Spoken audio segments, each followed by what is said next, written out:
We will continue our discussion on initialization of one-dimensional arrays, and in this lecture we will try to understand what is designated initializers. So let's get started. Sometimes we want something like this. Like at certain positions we want to fill values other than zeros, and to the rest of the positions we want to fill all zeros. One day I was thinking that how great it would be if I don't have to explicitly write these zeros. Obviously, I want to ease my task, right? Therefore, I want these zeros to be automatically filled, like we have already seen in the previous lecture.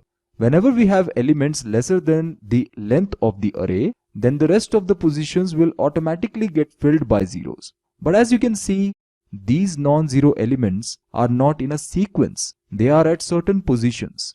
Up till now, we haven't seen any method in which these positions will automatically get filled by zero whenever these non-zero elements are not in a sequence, right? Let's see if there is some method to do this or not.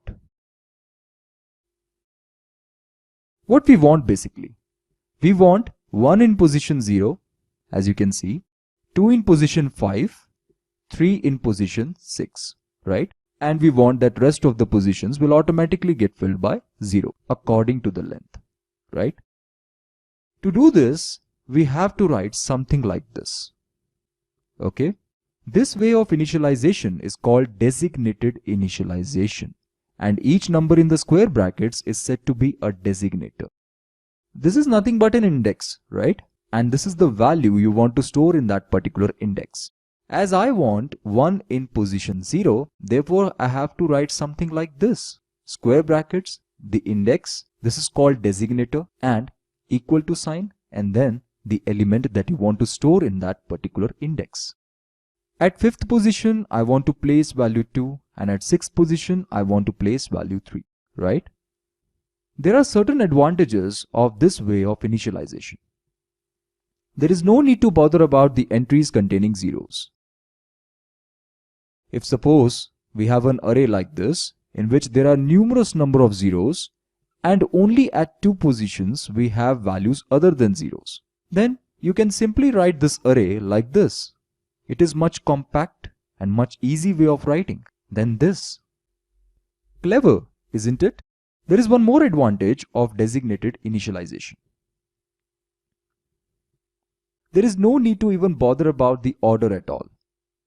That is, these two are same. You can write like this way or you can shuffle them. You can also place this designator first. There is no problem at all, okay? This is also considered to be an advantage of designated initialization. Now, be careful that if the length of an array is n, then each designator must be between 0 and n minus 1. This is quite obvious that if length is n, then index, as we know, goes from 0 to n minus 1. The maximum index possible is n minus 1 and the minimum index possible is 0, right?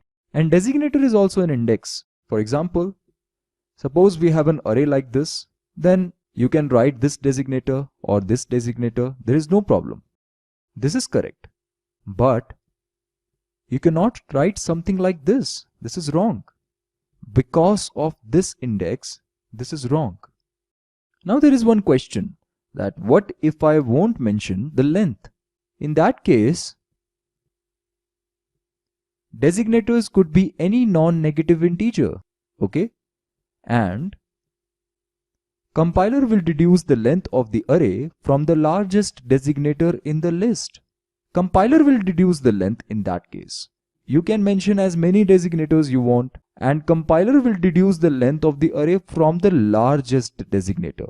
Like for example, we have something like this. In this case, you are not mentioning the length over here, and you are simply specifying the designators as much as you want. You can see that this is the largest designator over here. So compiler will deduce that the length of this array will be 50.